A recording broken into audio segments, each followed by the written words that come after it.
Afrikaan Free Trade isa jedhu laallaa. Kana Afrikaan Free Trade jechuun Itoophiyaanis keessatti argamti.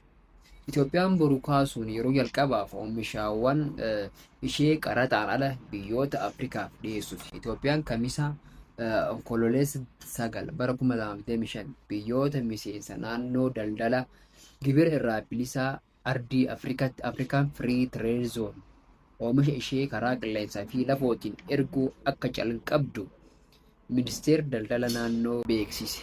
Afrikaan Free Trade Zone isa wajjin ilaalla.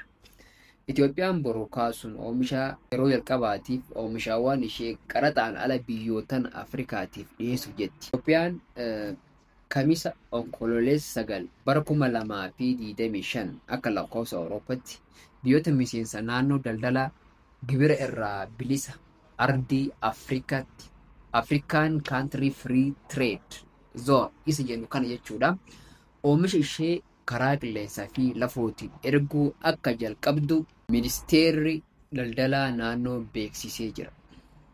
Ministeerri daldalaa sagantaa kun eegaluun guddina daldala naannoo dabalaa naannoo daldala gibira irraa bilisa ardii Afrikaa ilaalchisee ibsa gaazexeessootaaf kennaniin beeksisanii jiru.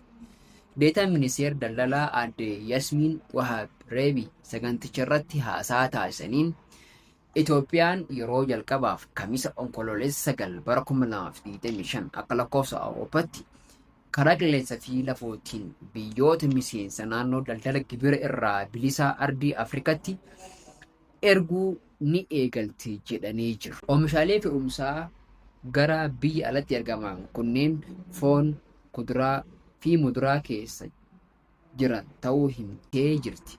Akkasumas midhaanii fi sanyii zayitaa kan akka bunaa fi baaqelaa diimaas karaa lafootiin gara Keeniyaa, Somaaliyaa fi Afrikaa kibbatti kan argamu ta'uu deetaa ministeera dhimma alaa beeksisteerti.